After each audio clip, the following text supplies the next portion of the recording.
Hi, friends. It is Monday and an e-learning week again. And I've already gotten a couple of emails this morning about coordinate plane. I posted a different video inside that assignment.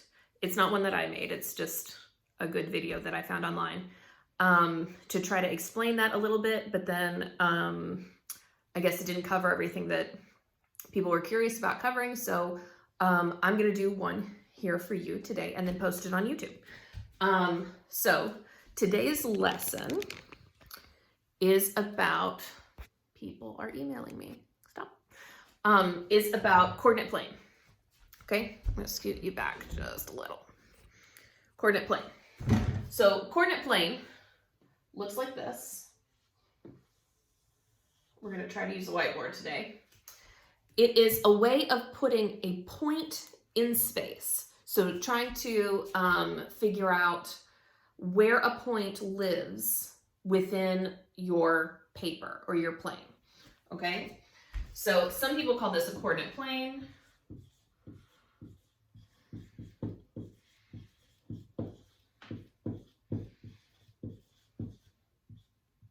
Some people call this a coordinate grid because these typically have lots of lines that make a grid.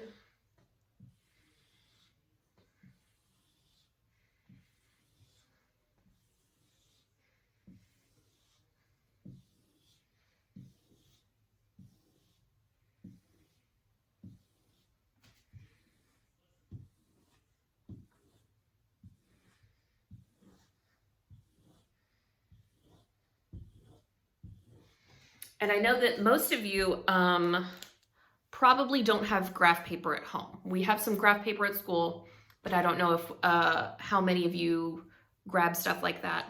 You know, you didn't know. It's not a big deal. So if you don't have any grid paper at home or you don't have any graph paper at home, you can always make one like I did. It's a little bit messy, but you can see it's kind of a grid. If you just want to make one on your paper and then email it to me or take a picture of it and send it to me that way, that is always totally fine. And you get credit for doing that if you just want to do it on your own paper. I have also dropped in to that document in our folder some printable graph paper, if that makes things easier for you. If you've got a printer somewhere that you can open it up and send it to the printer. I've gotten a couple of emails this morning from parents saying, I can't print from the Chromebook. Could you please add my email address to the permissions file so that we can open it up and print it from my computer? That's fine. Just send me that email that you would like to use and add it. Oh, there's somebody emailing me right now. And I can add your email address to the list of emails that have permission to open those documents. We'll just do whatever makes it easy. So I'm going to show you on the whiteboard how to solve these kinds of problems. Okay, so this is our coordinate plane, or some people call it coordinate grid. Okay, there are two really important lines on your coordinate plane in your grid. When we're talking about graphing and finding points in space like this, the lines are not called lines, they're called axes or axes. More than one is axes. And let's see if this will do. Aha, that's beautiful. So this line, the one that goes from left to right, the horizontal line, is called the x axis. That's just the name that we give it. That's the x-axis. And then the one that goes up and down is called the y-axis.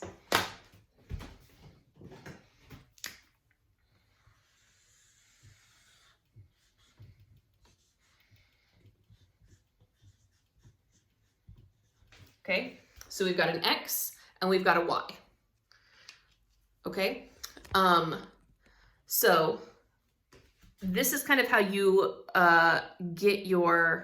you always start right in the middle. This point right here is the middle point, and that's called the origin. And this, where the X and the Y cross, that's where you always start. That's called the origin point. Because it's where you start. Origin means starting point. So we always start here, and then you kind of look at this like you are giving directions to somebody, like how to get to your house, okay? If they're starting here and your house is over here, where those two lines cross, how are you gonna tell them how to get there, right? They either need to go, you know, this way or this way. You can never go diagonal on a coordinate plane. You have to walk along the lines, and you always start at the origin point, okay? So when I'm trying to get here, this point is called 2, 3. And you see, I want you to really notice that I have put parentheses around my numbers, and I've separated them with a comma. That's how you're going to write every single coordinate, because this is your X number and this is your Y number. The first number is always the number that tells you how far to walk along this. Think about it like a number line. This is 1, 2, 3, 4, 5, 6, 7 on the x-axis. And then if you want to go to the left, past the origin point backward, then you're going to make those negative. -1, -2, -3, -4, -5. Okay, so that's the x-axis. You start here. This is your 0 point, or your origin point. So if you're going to start here, you're going to walk along the x-axis 1, 2 spots. So that's the 2. And then you're going to go up. Oh, I was wrong. That's not 3. That's 2. You go this way, 1, 2, and then go up 1, 2. I miscounted. So this is x. The x number is 2 and the y number is 2 to get to this point. Does that make sense? It's hard to tell because you're not here with me. So let's talk about maybe this point over here. Okay, if you're going to go over here, you always are always going to do the x-axis first. So you're going to go right first or left first from your origin point. How many spots do you need to go right to get to that dot? You go 1, 2, 3, 4, 5, 6, and then you go up 1. So my x number is 6 and my y number is 1. Because I'm starting at the origin point and I'm walking 1, 2, 3, 4, 5, 6, and then going up 1 point.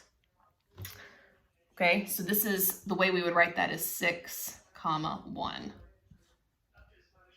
like that. Okay, you always put your x number first and your y number second. Oh, you cannot see what I'm writing. Let me back you up a little bit. Okay, your x number is always going to come first, and then your y number is always going to come second. Okay, so let's pretend that your work tells you that you need to put a point on 4, 2. Okay, so the first number is 4, the second number is 2. So the first number, we know, since it's the first number, that tells us how many spots to go down the x-axis. And the x-axis is just like a number line. So down the x-axis, we're going to walk 4. 1, 2, 3, 4, and then go up on the y-axis 1, 2. So this is 4, 2. Okay. So this, what you're doing today is just trying to figure out how to put those points on the grid, on the coordinate plane or the coordinate grid. And if somebody gives you a point, what the address of that point is. Think about like how you would tell somebody the address of your house. This is sort of the address of this point. Okay. So let's do a point that's right here.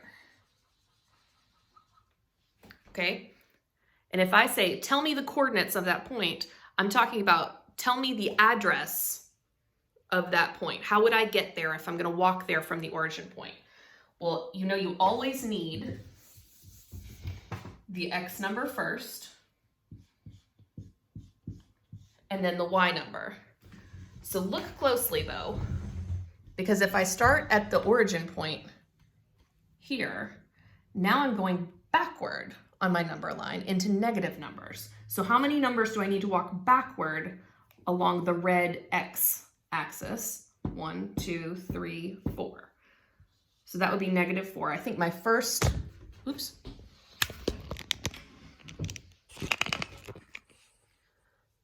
I go 1, 2, 3, 4, which means my first number, my X number, should be -4. I can't get my camera to go down that far. There we go. -4. And then I'm not going to stop at -4 because if I just stop there, then my Y number would be 0. I need to go up 1 spot. So I'm going to go up 1 like that. Okay, so this is -4 and then go up 1. On the Y-axis, all the numbers that go up are positive and all the numbers that go down are negative. So let me move this out of the way. This line is 1, this line is 2, this line is 3, this line is 4, this line is 5. But it's kind of like a number line that you have flipped on its side. So if I want to go down below the 1, what's below 1? -1, -2, -3, -4.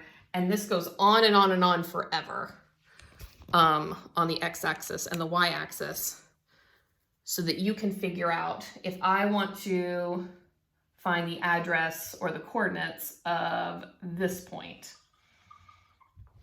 Do your X number first and then your Y. So we would go 1, 2, 3, 4, 5 is my X number. 5 is my X number. And then once I've gone to the 5, then I need to go down on the X-axis 1, 2, 3. So it'd be 5, 3 for this point. Okay. This is something that we're going to be working on. Holy guacamole. This is something we're going to be working on all week. So you've got just a few problems like this today on Monday, and then many, many more on Tuesday. So if you need help with that, please send me an email. I'm happy to show you on the whiteboard, and we can do like a video chat or a video conference. It's all in Google Drive. And then when you are done, however you want to create this graph, if you know how to put points on top of it or put little dots on top of that image, go you. I couldn't figure it out, but I know you guys are sometimes better at like the Doc Hub stuff than I am. Or you can print your coordinate grid, put stuff on it, and then email me a picture of that. Or you can just draw it out on paper and send me a picture of that too. That will all work. That's all fine. Please don't forget to send your work to me at my email address so that I have a record that you turned it in and we can prove it to anybody who asks, yes, of course you turned it in. Look, it's right here in this email. And you're going to send your work to me at my email address every single day, or you can send it through Class Dojo and I will count you present and having done your work through that. Okay. All right. Also, I know parents, I'm getting a couple of questions about the science and social studies projects. Those have their own folder in Google Drive. They're all due on May 15th. We just wanted to give them to you way, way, way in advance because I know you're trying to like budget your time and maybe you've got multiple kids and everybody's schedule is a little bit different. So however you want to get those done, those are slideshow presentations through Google Slides. If you click on the little waffle when you log in on your browser and pull it down, there's a bunch of options: Google Meet, Google Drive. One of those is Google Slides. And we have done those types of projects in the classroom before, so I know kids are familiar with them. And if you open up that folder in Google Drive, that says science project or says social studies project, there is a rubric for each project in that folder, and very detailed directions about day-to-day stuff that you're supposed to be working on for those projects so that you don't get behind. Okay? Let me know if you have any questions or you need anything from me. Okay? I miss you guys. I'll talk to you later.